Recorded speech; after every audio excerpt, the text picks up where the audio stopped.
Assalamualaikum warahmatullahi wabarakatuh.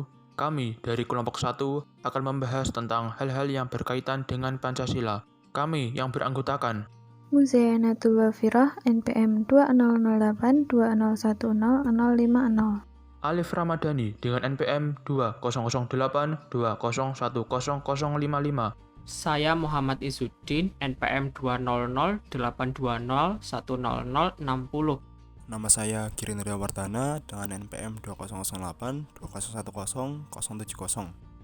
Nama saya Gemintang Sorung Dapta, NPM 200820100071. Topik yang akan kita bahas kali ini adalah: pertama, sejarah hari lahir Pancasila. Kedua, fungsi dan kedudukan Pancasila. Ketiga, sejarah kesaktian Pancasila. Keempat, makna Pancasila sakti bagi bangsa Indonesia. Kelima, butir-butir Pancasila. Materi yang pertama adalah sejarah hari lahir Pancasila.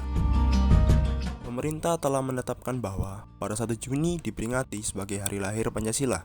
Melalui keputusan Presiden nomor 24 2016, peringatan hari lahir Pancasila juga telah ditetapkan sebagai hari libur nasional. Lalu, tahukah kamu sejarahnya hari lahir Pancasila? Pencetusan Pancasila diawali dengan pemberian janji kemerdekaan dari Jepang untuk bangsa Indonesia. Saat itu, Perdana Menteri Jepang, Kuniaki Koiso, membentuk BPUPKI atau Badan Penyelidik Usaha-Usaha Persiapan Kemerdekaan Indonesia pada 7 September 1944. Badan tersebut dibentuk untuk mempelajari dan menyelidiki segala hal yang berkaitan dengan pembentukan Negara Kesatuan Republik Indonesia. Sidang pertama BPUPKI dilaksanakan pada 29 Mei sampai 1 Juni 1945 dengan tujuan merumuskan falsafah negara Indonesia. Selama 4 hari, para tokoh perumus Pancasila yang terdiri dari Insinyur Soekarno, Muhammad Hatta, Supomo, Muhammad Yamin, dan Kiai Haji Abdul Wahid Hasyim merumuskan 5 asas untuk negara Indonesia.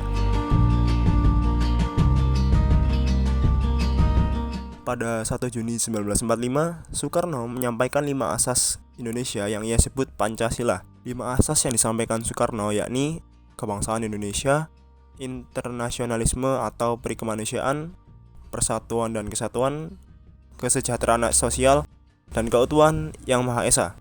Pidato itu diterima secara aklamasi oleh segenap anggota BPUPKI. Selanjutnya, BPUPKI membentuk panitia kecil untuk merumuskan dan menyusun Undang-Undang Dasar dengan berpedoman pada pidato Bung Karno tersebut. Kemudian, dibentuklah panitia 9 yang ditugaskan untuk merumuskan kembali Pancasila sebagai dasar negara berdasar pidato yang diucapkan Soekarno pada 1 Juni 1945 dan menjadikan dokumen tersebut sebagai teks untuk memproklamasikan kemerdekaan Indonesia. Setelah melalui proses persidangan, akhirnya rumusan Pancasila hasil penggalian Soekarno tersebut berhasil dirumuskan untuk dicantumkan dalam Mukadimah Undang-Undang Dasar 1945. Kemudian disahkan dan dinyatakan sah sebagai dasar negara Indonesia merdeka pada 18 Agustus 1945 oleh BPUPKI. Fungsi dan kedudukan Pancasila. 1. Pancasila sebagai dasar negara bangsa Indonesia. 2. Pancasila sebagai pandangan hidup. 3. Pancasila sebagai ideologi bangsa Indonesia. 4. Pancasila sebagai jiwa bangsa Indonesia. 5. Pancasila merupakan sumber dari segala sumber tertib hukum. 6. Pancasila sebagai kepribadian bangsa Indonesia. 7. Pancasila sebagai cita-cita dan tujuan yang akan dicapai bangsa Indonesia. 8. Pancasila sebagai perjanjian luhur. 9. Pancasila sebagai falsafah hidup yang mempersatukan bangsa Indonesia. 10.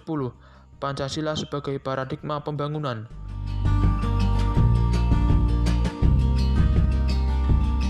Selanjutnya, saya akan menjelaskan sejarah kesaktian Pancasila.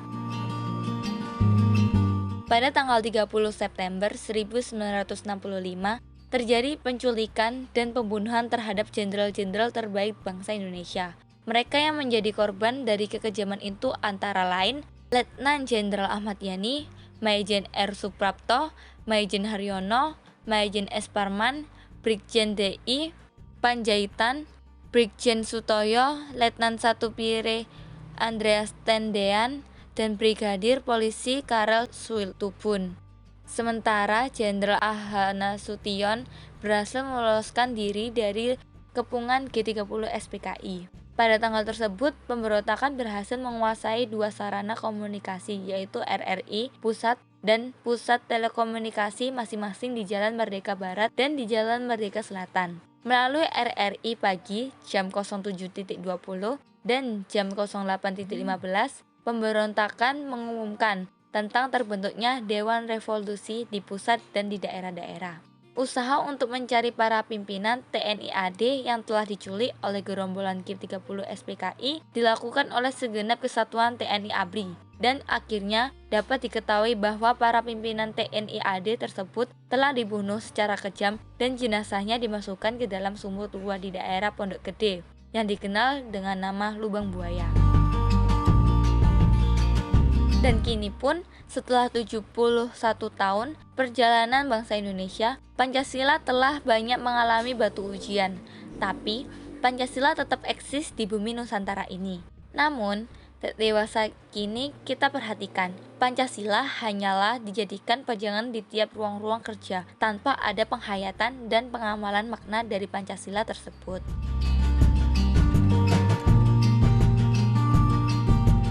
Makna Pancasila sakti bagi bangsa Indonesia.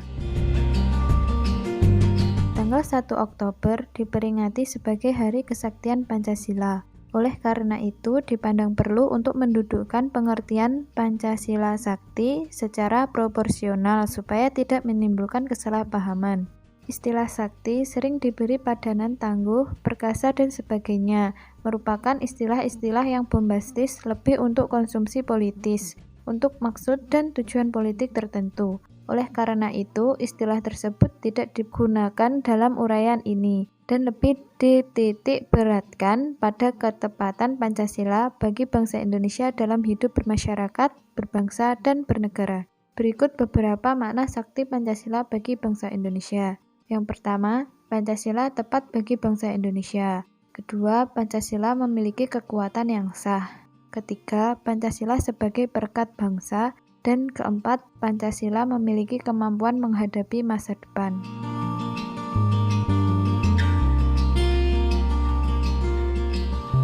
Yang kelima, butir-butir Pancasila. Yang pertama, ketuhanan yang Maha Esa, yang berarti bangsa Indonesia menyatakan kepercayaannya dan ketakwaannya pada Tuhan yang Maha Esa. Manusia Indonesia percaya dan takwa kepada Tuhan yang Maha Esa sesuai dengan agama dan kepercayaannya masing-masing. Mengembangkan sikap hormat, menghormati, dan bekerja sama antara pemeluk agama dengan penganut kepercayaannya yang berbeda-beda kepada Tuhan yang Maha Esa. Sila yang kedua, kemanusiaan yang adil dan beradab. Mengakui dan memperlakukan manusia sesuai dengan harkat dan martabatnya sebagai makhluk Tuhan yang Maha Esa. Mengakui persamaan derajat, hak, dan kewajiban asasi setiap manusia tanpa membeda-bedakan suku, keturunan, agama, jenis kelamin, kedudukan sosial, warna kulit, dan sebagainya. Mengembangkan sikap saling mencintai sesama manusia.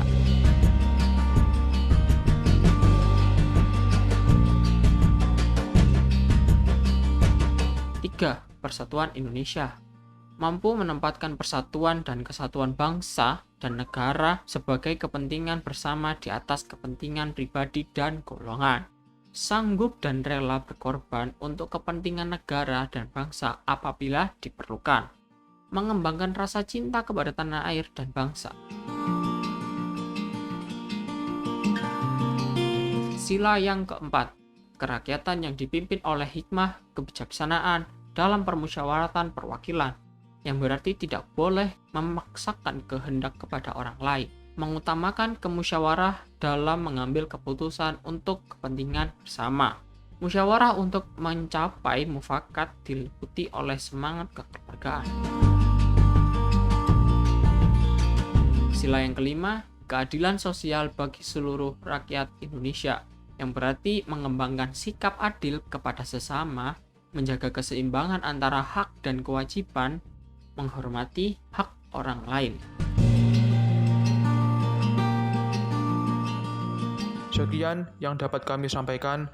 Wallahu a'lam bishawab. Wassalamualaikum warahmatullahi wabarakatuh.